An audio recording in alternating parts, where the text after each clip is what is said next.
G'day, it's Cream here. Again, it doesn't matter. And I'm going to talk about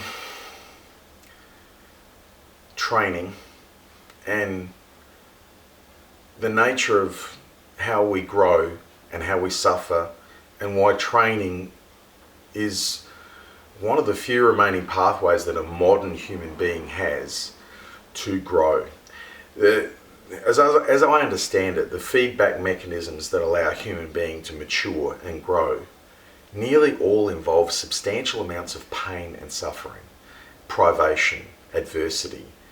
The adaptive reflex in human beings, the maturation components in our psyche seem to require resistance to our will, resistance to our needs even. And we need to overcome that resistance using the full utility of our brains and our bodies. And increasingly in a society that is automating at an ever rapid pace, that is gradually wiping out diseases, gradually wiping out all the historically predominant forms of adversity, we are left with very little in terms of means by which we may activate these pathways in our brain and in our bodies that respond to suffering, that respond to adversity, that respond to resistance. We're pushing a society into what I think is largely a positive direction. I'm largely a progressive person. I like egalitarianism. Equality of opportunity is always a worthwhile and laudable goal.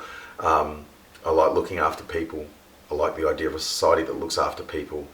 I like this idea of a society that is fair, that provides free education and healthcare for everyone, regardless of need, regardless of the disparities in need. We all just help each other out. I like that idea. It's a good idea. And it goes back to our hunter-gatherer roots. It's good for us to do this. It's good for us to look after each other. It's good that some people need more than others, and we help those people who need more than others. It's good that we feel the cost of that. It's good. It has many benefits to us. But we also need to struggle.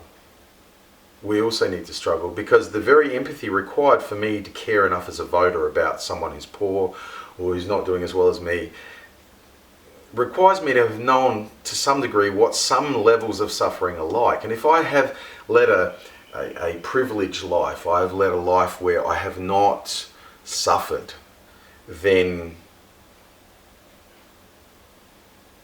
it's very likely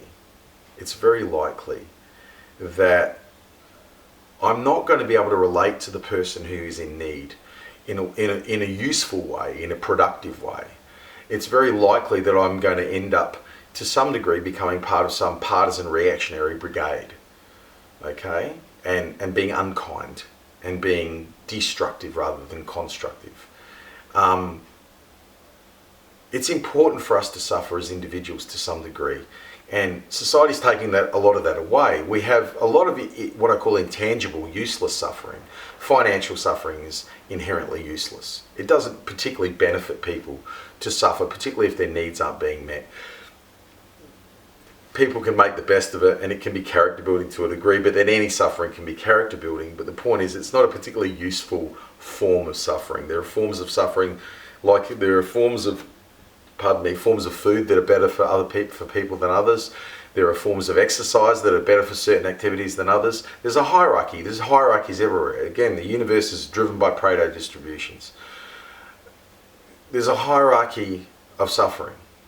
And some forms of suffering are just shit. Financial suffering seems to be one of the least beneficial to people.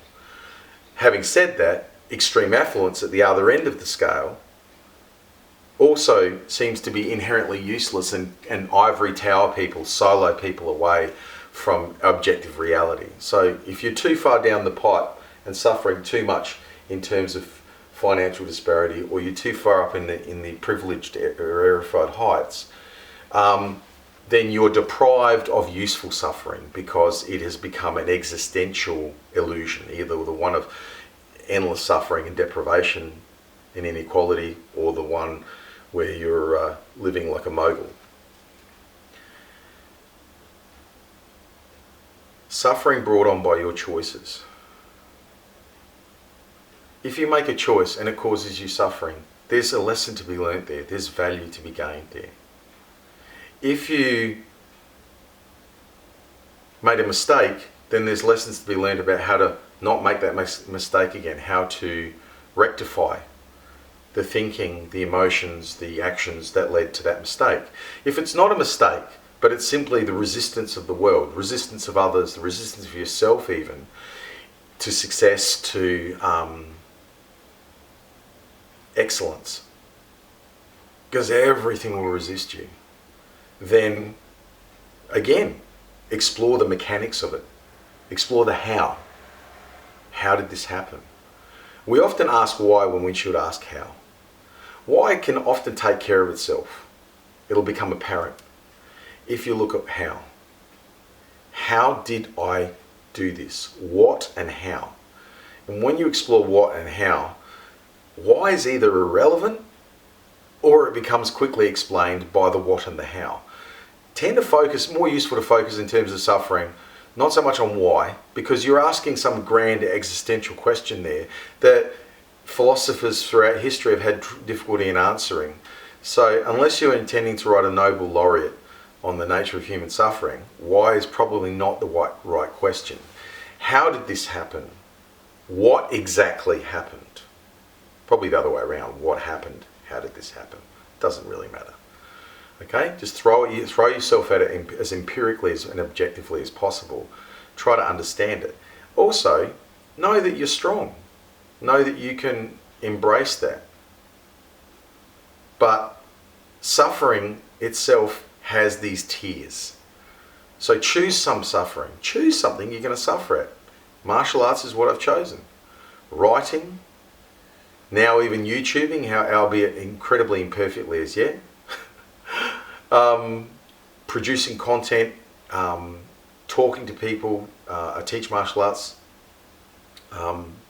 keeping people safe. These are the ways in which I choose to suffer. They all cause me significant suffering. I have a ruptured disc in my neck and my back from training that causes me significant pain at times. You get hurt in training. It's hard. You get tapped. You get hit.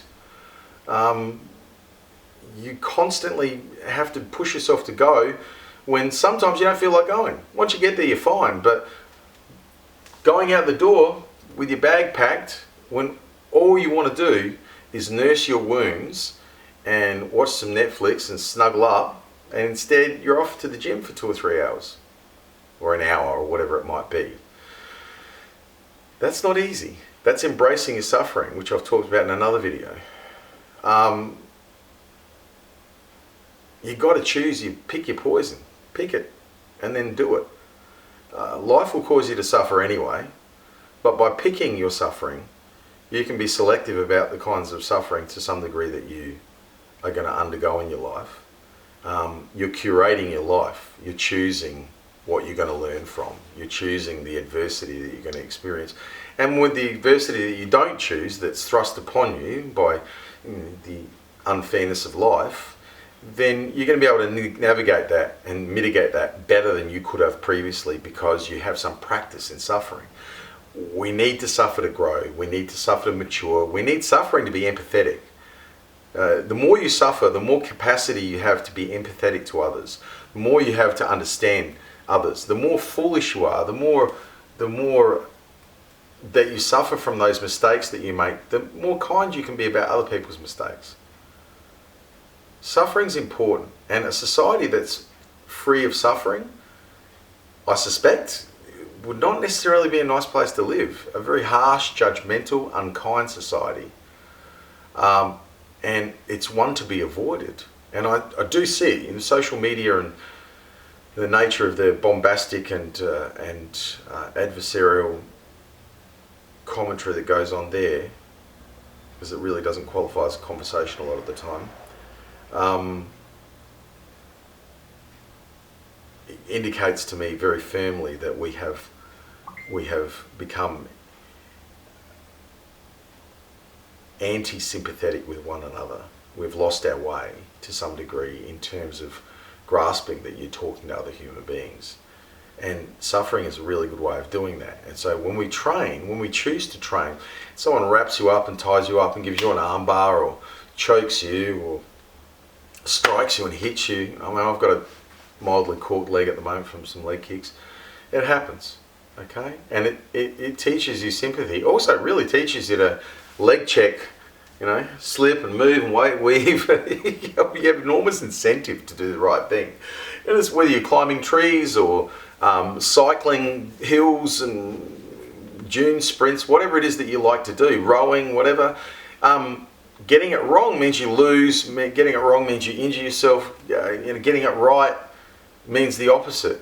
And there's a whole range of in-between experiences too that are not necessarily easy to quantify or explain. But if you suffer a lot in your training, you suffer through training a lot, you'll understand what I'm talking about. There's those moments of clarity, there's those thoughts that occur to you about your relationship or your job or an idea that it comes to you in the middle of your training and suffering that just flicks a switch in your brain, and your life has had value added to it in that moment, and you needed to suffer. You needed to be distracted from your ego talk, the endless ego talk that goes on in our heads, the stream of consciousness that fools us into thinking we're our own thoughts. We're the thinker, not the thoughts. Training and suffering, they elaborate, they build a foundation of something real that you can hang your hat on, you can hang your personality on, and it allows you to be more. I mean, literally more. You'll get stronger, faster, bigger, smarter, kinder. All the virtues, the great virtues, can all be enhanced through suffering. You can also be turned into an embittered, miserly person. You can, through suffering. Suffering can backfire. If it's not utilised, it just becomes a toxic swamp that you live in, that lives in you. So I train to choose the suffering. Choose the suffering. Make things in your life, like go for a walk when you don't feel like it. Embrace that kind of suffering. Do your homework when you need to do it, and throw yourself at it hard.